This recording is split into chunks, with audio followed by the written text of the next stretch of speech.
this lesson, we'll combine various painting and drawing mediums to create an image of sailboats. Let's first take a look at the materials we'll be using.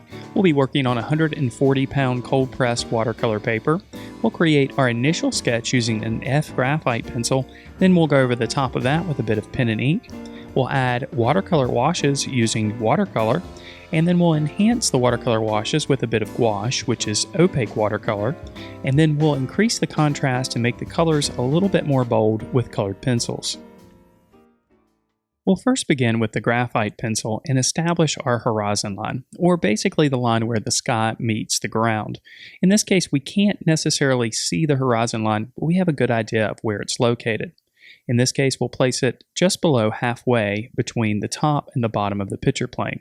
Then we can begin sketching the basic shapes of each one of the boats. In this particular case, I'm going to condense the photo reference down into just 3 boats. We'll position 2 of them on the right side of the picture plane, and the third we'll position on the left side of the picture plane. We're not going to worry about adding any details or any indications of shadow or value at this point, just the basic contours, which are the outlines.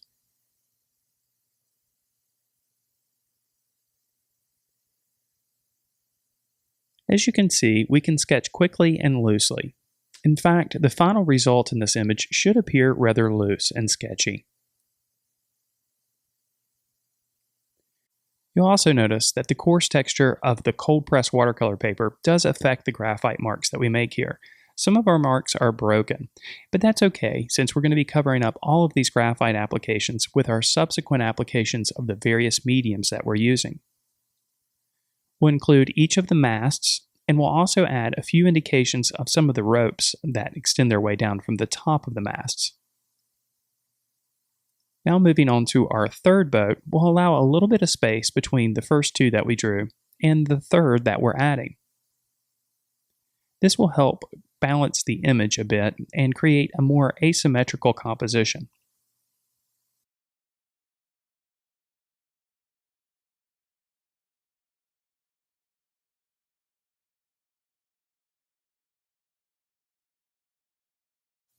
Next, we'll add the small pier that extends right behind each one of the boats.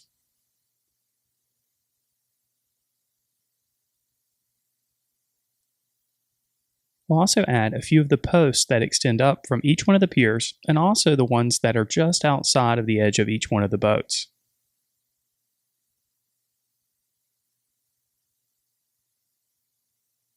We'll add a very subtle indication of some of the distant trees.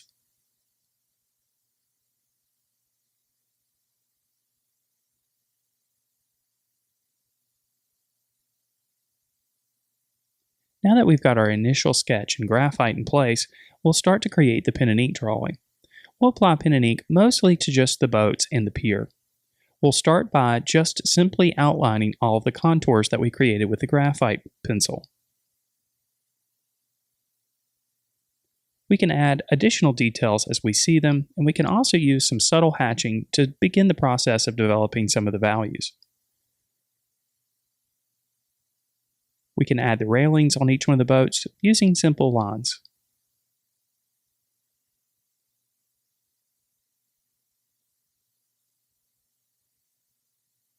Of course, we'll also add contour lines to each one of the masts as well. We'll allow this line to be slightly broken on the left side of each one of the masts, which are closer to the light source. The line created on the right side of the mast is a bit more solid to help to indicate a bit of shadow. Then we'll simply continue on to our second sailboat, and again, define all of the contour lines with the pen and ink applications.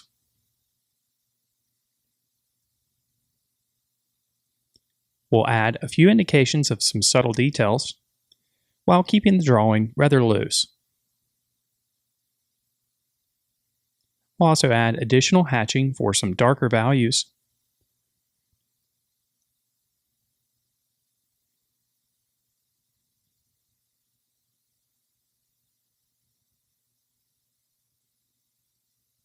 And here again, we'll also add some indication of some of the railing using simple lines.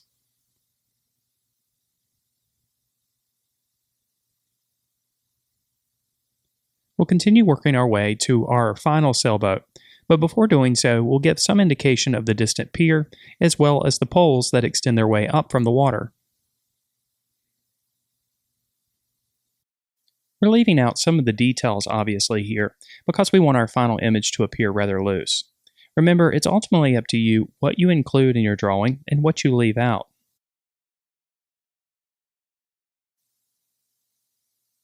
We'll add a few lines coming from the poles that extend up from the water to indicate the ropes that are connected to each one of the boats. We'll add a very light line using a very light touch to indicate some of the ropes that extend down from the top of the mast. Then we'll finish off the indication of the distant pier and add a few vertical lines for some of the slats in between. Now we're ready for our watercolor applications. We'll first start using a hake brush to apply water to the entire surface. Then we'll create a mixture made up of burnt umber, yellow ochre, burnt sienna, and a touch of cadmium red.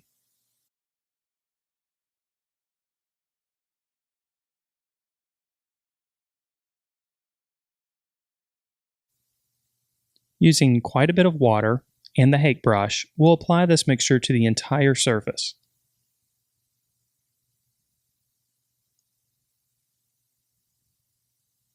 Then while the surface is still wet, we'll go back and apply a slightly heavier concentration in areas around the edges of the picture plane and on the lower part of the picture plane.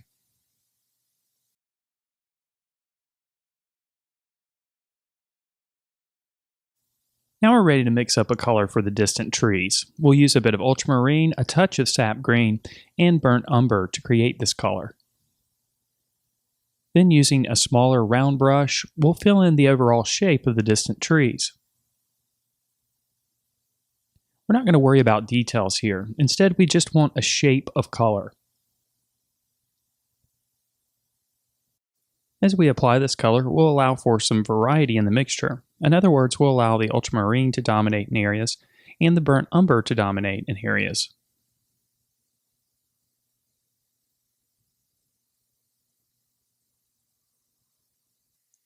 We'll gently lift some of the color on the left side of the tree line by adding a bit of water and then gently dabbing with a paper towel.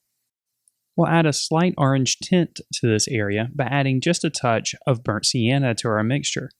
And then we'll lightly glaze over the top of the trees, primarily on the left side of each collection of trees. Now I'll add a slightly stronger mixture of yellow-green by combining cadmium yellow with sap green. Then we'll start to paint in the overall shape of some of the trees that are slightly closer to the viewer. Here again, we can add a bit of water and gently dab the surface with a paper towel, which will lift up some of the color, creating some nice highlights. We can create shadows on the opposite side of the trees by mixing a bit of ultramarine with burnt umber and a touch of sap green. We'll lightly touch the surface on the shadowed side of the tree while the surface is still wet. This will encourage some bleeding and create an even transition from light to dark. We'll go ahead and add a couple more trees. We'll make the trees that are further away quite a bit lighter, and the ones that are slightly closer somewhat darker. We'll follow the same process of first applying our mixture of cadmium yellow and sap green, gently blotting the surface to create highlights, and then adding a bit of shadow on the opposite side.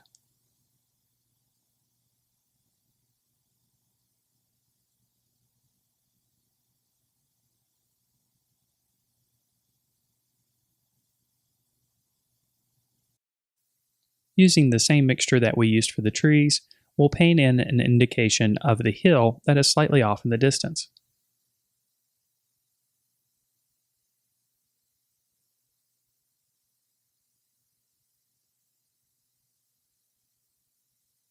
Then once our trees have dried, we can go back with a slightly more intense application of our mixture. We'll start with the highlighted side using a heavy amount of cadmium yellow. Then we'll move on to the shadowed side, again using our mixture of burnt umber and ultramarine with just a touch of sap green. We'll add this small collection of bushes on the right side of the picture plane, again starting with our mixture of cadmium yellow and sap green with just a touch of burnt umber. Then we'll go ahead and fill in the shadows.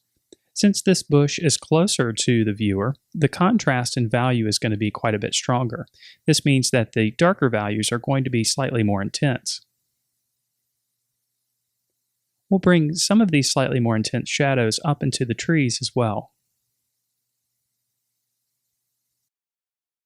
Now we're ready to address some of the shadows on the boat. We'll start with a mixture of ultramarine and burnt umber. This time our mixture is dominated by the ultramarine, creating a cooler gray. We'll start filling in all of the shadows that we see. We'll start with light applications and progressively make them darker as each layer dries.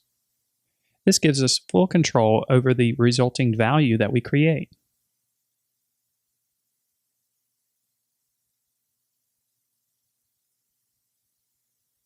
We'll use the same mixture of colors to create all of the shadows on each of the 3 sailboats. Keep in mind that we will go back with additional media to make the contrast a little bit stronger, so we'll keep our painting light at this stage. Keeping with our mixture of burnt umber and ultramarine, we'll address the pier that's off in the distance. We'll apply a slightly darker application here, and using some of this color, we'll also make some of the shadows on the boats a little bit stronger.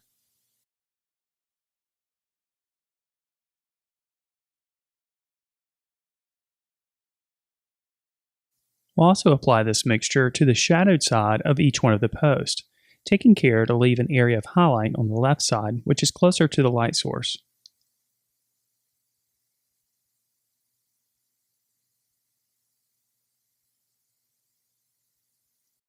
We'll do the same thing to each one of the masts, applying the color primarily on the right side of each one of the masts to indicate a bit of shadow.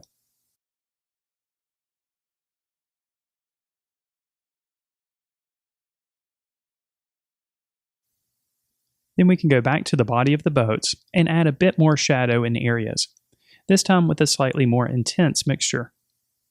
We'll also start to create some of the reflections and shadows that happen in the water. We'll keep with our same mixture of burnt umber and ultramarine to do so. Mostly, we'll use horizontal strokes to indicate the small reflections that happen in the water. They become weaker as we work our way down the picture plane. Underneath the boats, there's quite a bit of shadow that happens here, along with the reflection.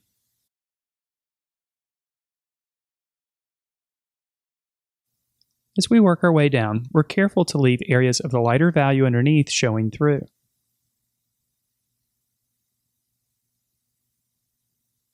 Although some control was required here, it's important to stay fairly loose with your brushstrokes. If we become too stiff with our applications, the water won't be very convincing. It'll look too controlled and manufactured.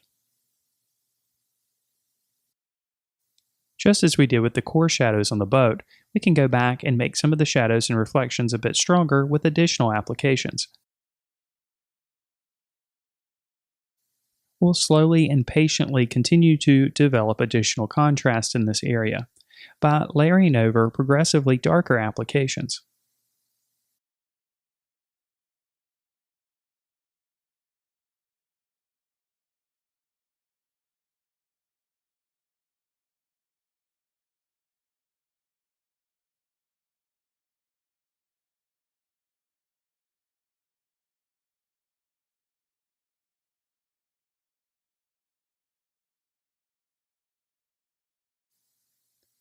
Slowly, our reflections are starting to take shape. We'll add a few indications of the reflection of the masts in the water as well, further down on the picture plane.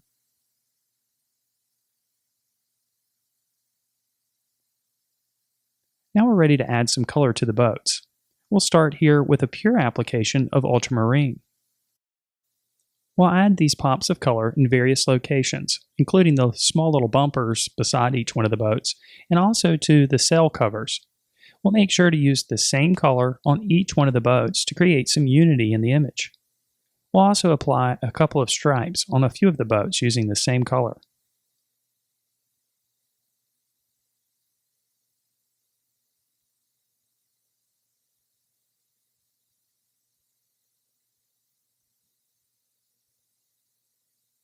We can make a slightly darker version by adding just a touch of burnt umber. We can use this to enhance some of the shadows even further. Now we're ready to switch over to our next medium, which is gouache. Gouache is opaque watercolor. We'll use a combination of primary blue with a bit of titanium white to create a light blue. And then we'll apply this to the highlighted side of all the blue areas on each one of the boats. Gouache is very strong and very bold. It may cover up some of the pen and ink applications, but that's okay in this case. These strong pops of color will make the light stronger in the image. You may notice that as gouache dries, it dries to a slightly darker value than that of which it's first applied. This means you may have to revisit areas to make the values a little bit lighter or to make the color a bit bolder. Using a mixture of primary yellow with primary red with a touch of white, we'll add a few pops of orange.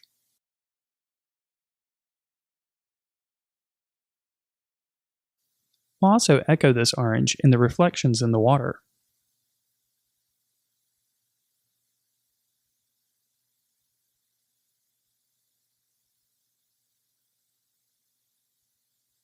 Now, using white, we'll go back and make the highlights much stronger. This will enhance the illusion of light within the scene. Of course, since our light source originates from the left side of the picture plane, most of these highlights will exist on the left side and the top portions of the boats, but we'll also include some of it in the water as well.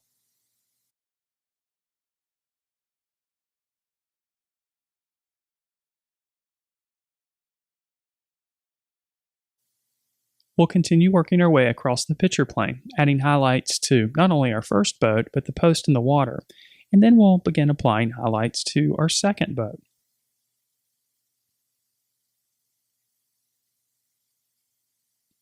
We'll also apply this to the top part of the sail that's rolled up on the middle boat. We can add a bit of the primary blue to enhance some of the lighter blues on this boat as well.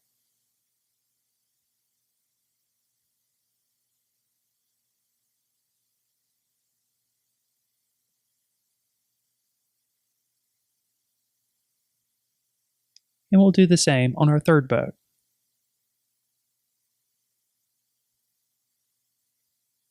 We can add just a touch of orange to our mixture to make the light feel a little bit warmer.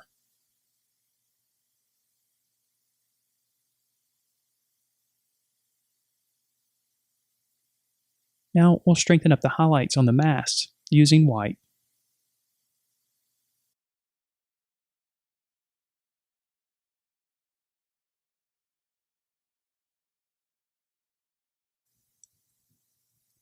Now we'll add a few hints of reflection underneath the boats using our blue and white mixture of the gouache.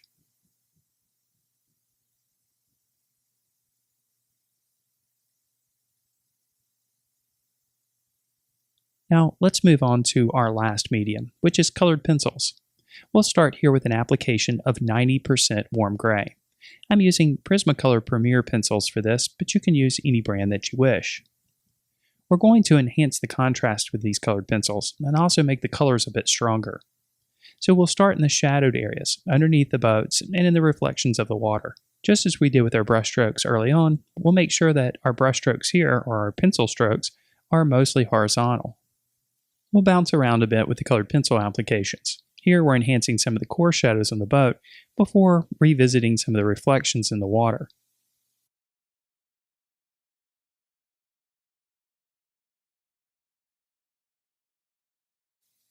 Now we'll use a bit of Copenhagen blue and make some of our blues a bit stronger.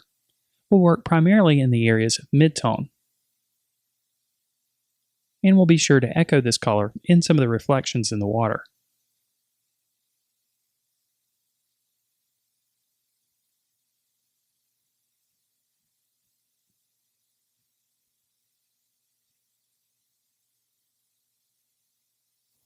Now we'll enhance a few areas using 10% French gray. This color is a very, very warm gray. It's very, very light as well. It's very, very close to being white, but not quite.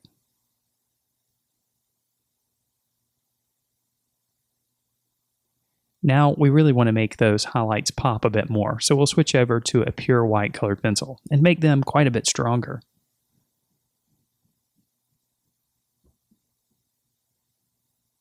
We'll also use the white in areas of the reflection as well.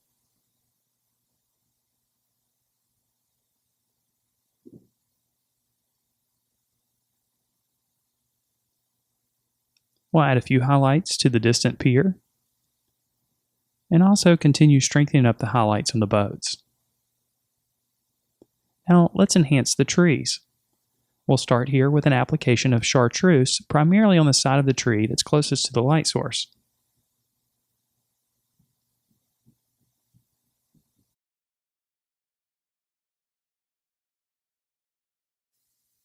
We'll add this color to the highlighted side of the bush that's closer to the viewer, and also to the hill that's slightly behind it.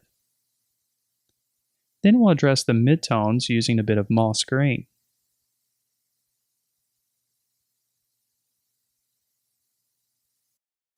We can make the shadows slightly darker by using 90% warm gray. Now we'll strengthen up some of the orange by using the color called yellowed orange.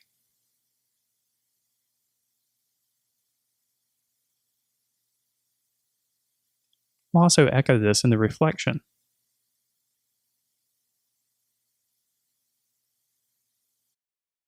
Then we'll add a few more of the blues that we see reflected in the water. We'll use Copenhagen blue, followed by a bit of sky blue light.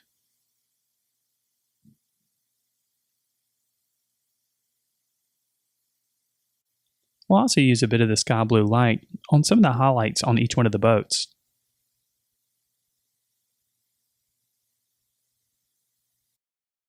Now, the texture of the paper is okay here, but I want to tone it down just a bit. So here we're going to use a colorless blender to work some of the colored pencil applications into the tooth of the paper. It won't eradicate the texture of the paper from showing through completely, but it will help to smooth some transitions between colored pencil applications. Now, let's add some additional interest and a little bit of character by adding a few paint splatters. We'll use the same mixture that we used for the background originally, which is a mixture of burnt umber, burnt sienna, yellow ochre, and a touch of cadmium red. And we'll create clearly a watery mixture and splatter it on using the larger round brush. We're only going to make these splatters in the corners of the picture plane. We'll make a few final adjustments and strengthen up the highlights using a white colored pencil. And now our mixed media piece of a few sailboats is complete. If you enjoyed this video, then I know you'll love being a member at thevirtualinstructor.com. Our members have access to all of our drawing and painting courses on a variety of subjects and techniques. Each one of our video modules includes a downloadable illustrated ebook that goes along with the video. We also have weekly live lessons. All of these lessons are streamed for an hour each week on a variety of subjects and mediums, and they're recorded and stored in our library, our vault of recorded live lessons from the past. So the program just continues to grow week by week. There's also the weekly critiques, which are part of the Members Minute, where you can learn by analyzing the artworks of others. There's a year-long lesson plan for visual arts teachers that includes lesson plans, video resources, handouts, and much, much more. There's just so much involved in our unique membership program. So if you're interested in learning how to take your drawings and paintings to another level, I suggest you check out the program. Everybody starts with a trial, so you can go in and check everything out risk-free.